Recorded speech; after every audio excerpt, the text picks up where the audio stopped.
कहा था ज्ञान के पीछे नहीं भागना है, ज़्यादा सटीकता पे चलो चालू करते हैं। पैटर्न के पीछे भागना अभी है। कुछ मिनट आप लोगों के साथ चर्चा करने के लिए आए हैं। अभी पीएससी जो हुआ है एग्जाम इससे पहले वाला, उसमें नायब तहसीलदार पद पे जिनको पोस्ट मिला है प्रशांत वर्मा जी, वो आप लोगों को सफलता का मूल मंत्र बताएंगे अभी, ठीक है? तो उनके लिए एक बार जोरदार ताली से स्वागत।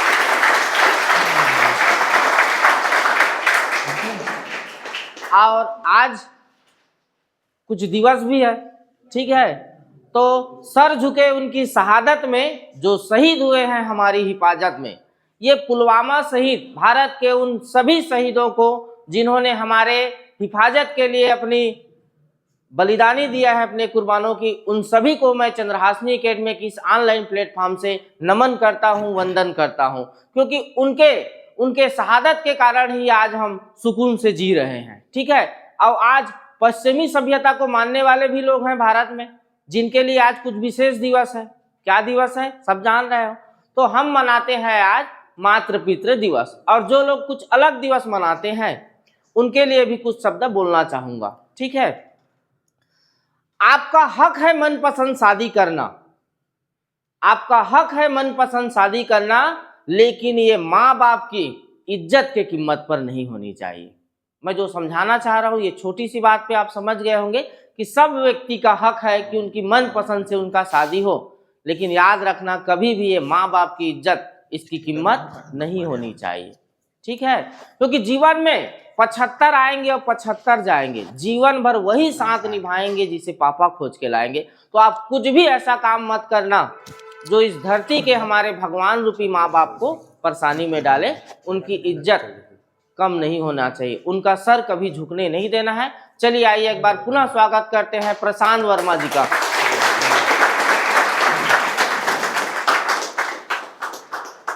ये है प्रशांत वर्मा, जिनका अभी नायब तहसीलदार में चयन हुआ है। पूरे छत्तीसगढ़ में 41वां रैंक लाकर इन्होंने अपने माँ बाप का सीना गर्व से ऊंचा किया है। इनके लिए जोरदार ताली। पहले तो सर जो चंद्रहासिनी एकेडमी है, लोकेश सर हैं और रोहित सर हैं, रुद्र सर हैं, सबको मैं धन्यवाद देता हूं कि यहाँ पे मुझे बुलाया गया है ताकि मैं आपको मोटिवेट कर सकूं। क्योंकि मेरा जो पढ़ाई का स्तर है या मैं जो पढ़ा हूँ वो आपके लिए कुछ तो पूरा तो काम नहीं आएगा, लेकिन कुछ काम आएगा। उदाहरण के लिए आप लोग क्या कर रहे हैं, आरक्षक की तैयारी कर रहे हैं।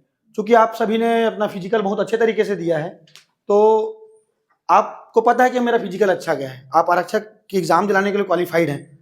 अब ऐसा है कि आरक्षक में जो पूछा जाता है, जैसे पीएससी में आपको डीप नॉलेज चाहिए, पर आपको एग्ज़ाम निकालना है तो आरक्षक का जो नॉलेज है वो कुछ तो कम होगा, क्योंकि उसमें अधिकारी बनाया जा रहा है, इसमें एक इस तरह बोला जाए कर्मचारी बनाया जा रहा है।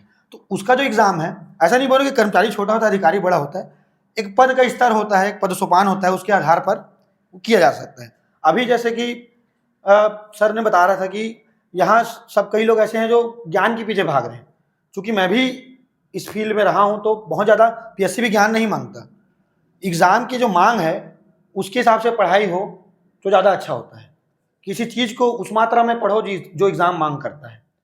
वो ऐसा नहीं कि आपको जो लग रहा है कि ये पढ़ लूँगा तो आ जाएगा, ऐसा नहीं होता। एग्ज़ाम जो पूछ रहा है, एग्ज़ाम में जैसा पैटर्न बनता है उसके हिसाब से आपकी तैयारी हो तो उसका जो स्तर है बहुत अच्छा होता है। इसके लिए प्रीवियस ईयर क्वेश्चन, जैसे कि आप लोग का जो एग्ज़ाम का स्तर हो व्यापम लेता है, तो व्यापम में जैसे क्वेश्चन बनते हैं उसी स्तर पे आपको पढ़ाई करनी पड़ेगी।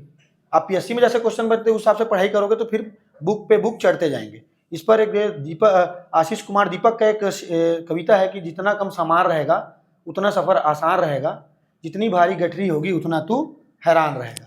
तो हैरान नहीं होना, ठीक है ना। तो यहाँ अब जैसे आप लोग यहाँ हैं, सबसे बड़ी बात जैसे मैं अपने गाँव में देखता हूँ, वहाँ भी आरक्षक की तैयारी की जाती है। वो लोग सिर्फ दौड़ने भागने में फोकस करते हैं, पढ़ाई उनका स्तर उतना नहीं रहता है। मैं देखा हूँ, मतलब कोचिंग जाते नहीं हैं या अपने से पढ़ लेंगे, लेकिन हर बार उनका यही स्तर होता है कि वो एग्ज़ाम में फेल हो जाते हैं। आप लोग यहाँ आए हैं तो आप खुशकिस्मत है कि आपको इतने कम दामों में एक ऐसा प्लेटफॉर्म मिला जहाँ आपको आपकी ज़रूरत की चीज़ें पढ़ाई जा रही हैं। जितना एग्ज़ाम मांग कर रहा है उसकी चीज़ें पढ़ाई जा रही हैं। और मैं हमेशा यही बोलता हूँ कि अपने आप को 10% कम आंक के हमेशा 10% आगे बढ़ने की कोशिश करो। आप 10% कम आंक के 10% के लिए मेहनत करो।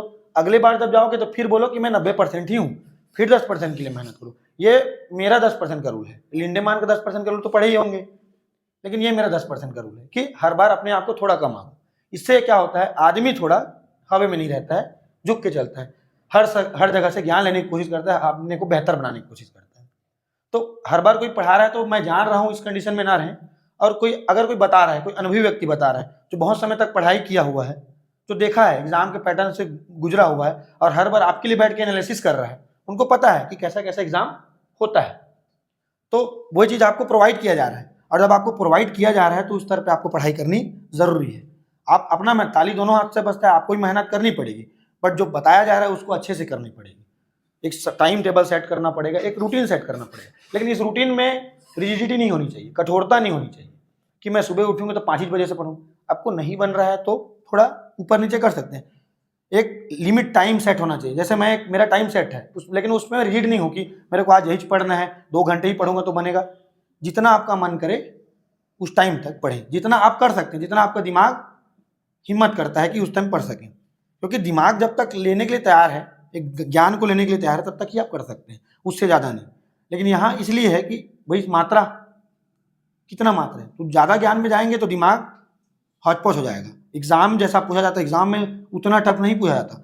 जनरली व्यापम का एक पैटर्न होता है कि वन लाइनर पूछा जाता है, तो आपको वन लाइनर तो नहीं पढ़ने बोल रहा हूँ, पर उसके आसपास ही तैयारी रखें, ताकि एग्जाम के क्योंकि जब 9 दिन बचा रहेगा ना एग्जाम का, तब आपको रिवाइज करना रहेगा। और जब भारी भरकम जब आप सामान रख ले रहेंगे तो क्या होगा, उसको नहीं कंप्लीट कर पाएंगे 8-9 दिनों में। आपको कुछ टाइम करेंट भी पढ़ना है, कोई बोलेंगे आर्थिक सर्वेक्षण भी देखना है, बोलोगे फिर इंडियन भी देखना है, छत्तीसगढ़ भी देखना है, तो वो 9 दिन के में कवर कर सकते हैं, उस हिसाब से कीजिए। मैं भी जब हम लोग जैसे पीएससी की बात बताता हूँ कि पीएससी में हम लोग प्री पढ़ते हैं तो लक्ष्मीकांत की बुक पढ़ते हैं, लगभग 1000 पेज की बुक है। हालांकि पूरा नहीं पढ़ना रहता लेकिन पढ़ते हैं।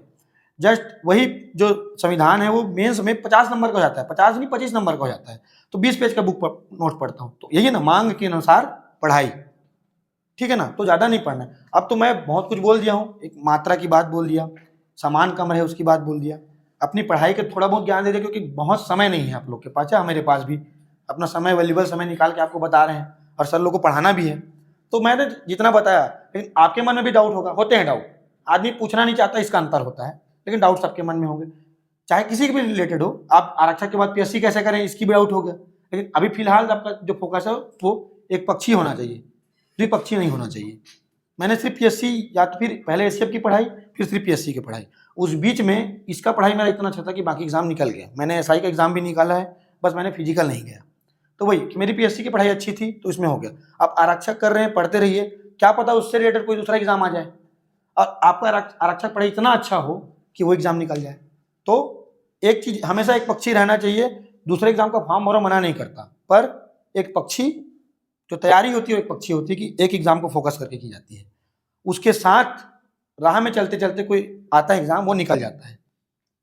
मेहनत का स्तर इतना हो कि अगर उसके जैसा कोई उस लेवल का कोई एग्जाम नहीं आए तो वो एक बार में निकल जाए। जैसे मैंने डाटा एंट्री ऑपरेटर का एग्जाम निकाला, जिस पर मैं 1.5 साल जॉब में रहा सर। फिर मैंने क्या बोलते हैं कि एसआई जो बताया, क्योंकि उस टाइम में पीएससी की तैयारी कर रहा था, एसआई में फिजिकल नहीं गया क्योंकि मेरे को इसमें नहीं जाना था, मेरे प्रशासनिक सेवा में जाना था, तो मैं इसमें गया।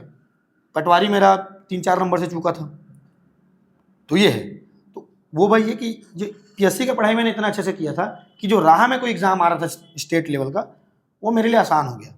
जैसे हॉस्टल वार्डन में मैं एग्जाम दिलाने गया, बीच में जब हुआ था मेंस दिलाने के बाद हॉस्टल वार्डन हुआ, मैं कुछ नहीं पढ़ा था, फिर भी मैं गया हूँ, 61 नंबर मेरा आ गया, क्योंकि पिछले जो प्रायर नॉलेज है, जो पहले मैं पढ़ के रखा था, वो मेरे लिए काम आ गया। तो इस पढ़ाई को अच्छे से कीजिए, ये नुकसान नहीं देगा। जो दायरा है आपको सिखाएगा। अगर दायरा यहाँ समझ आए कि किस सब्जेक्ट के किस पोर्शन को कितना मेहनत करना है, तो जितना एग्जाम आएगा सब में काम आता है। बस दायरा पता करना रहता है कि इस एग्जाम का दायरा क्या है, इस एग्जाम में इस सब्जेक्ट का दायरा क्या है।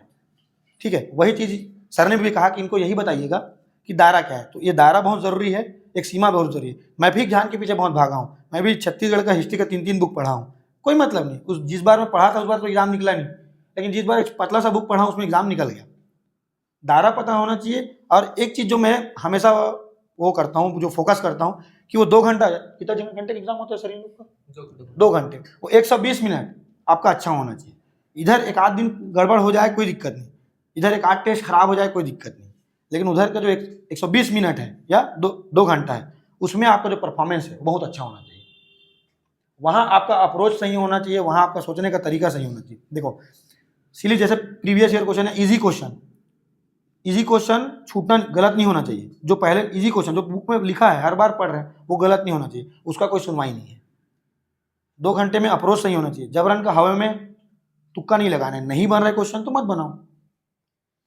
क्वेश्चन जो है जो सेलेक्ट करवाता है वो इजी क्वेश्चन करवाता है, टफ क्वेश्चन नहीं करवाता। टफ क्वेश्चन 2-4 से बनेंगे, इजी क्वेश्चन सब बनाएंगे। तो सबसे क्या होना चाहिए, इजी क्वेश्चन बनना चाहिए। चलिए अब आपके मन में जो डाउट है वो पूछ लीजिए, मैंने तो बहुत बता दिया। कुछ तो होंगे डाउट पूछेंगे तो क्लियर होगा। किसी को कुछ पूछना होगा तैयारी के बारे में या उनके मन में जो भी कौतूहल चल रहा है तो पूछ सकते हैं।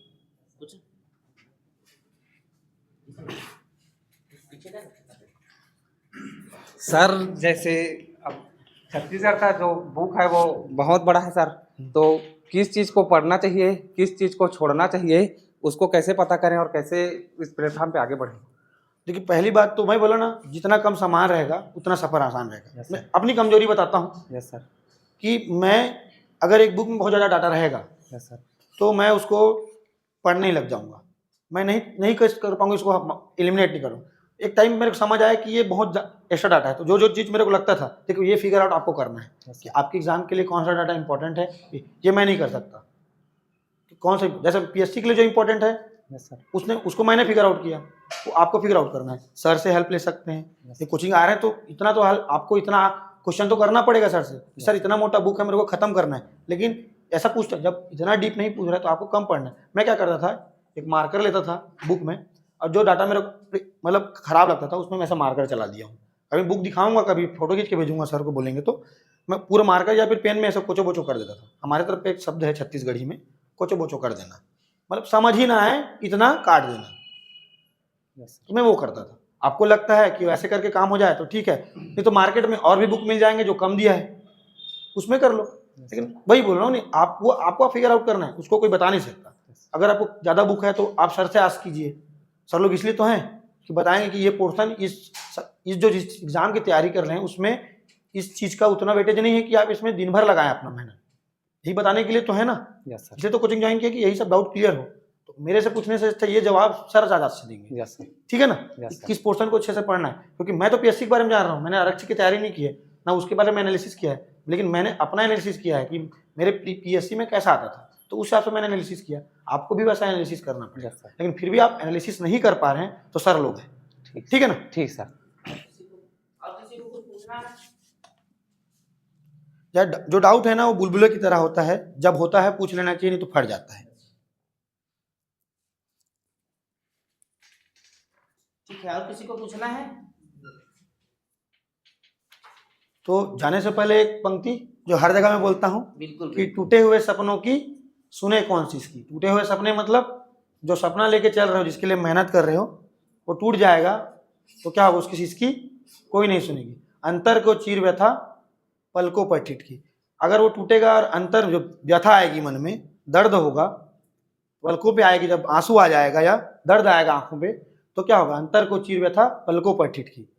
उसके बाद भी अगर आपको लगता है कि मैं हार नहीं मान रहा हूँ, मतलब हार नहीं मानूंगा, रार नहीं ठानूंगा, काल के कपाल पर लिखता मिटाता हूँ, गीत नया गाता हूँ, गीत नया गाता हूँ, मतलब उसके बाद भी अगर आप हार नहीं मानते हैं तो एक नया गीत लिखने के लिए आप तैयार हैं। ठीक है ना। तो इस तरीके से तैयारी हो कि दुख हो जरूरी है, दुख होना जरूरी है, उसके बाद भी हार नहीं मानना है और आगे बढ़ना है। ठीक है ना। इतना बोल के मैं अपनी वाणी को थैंक यू।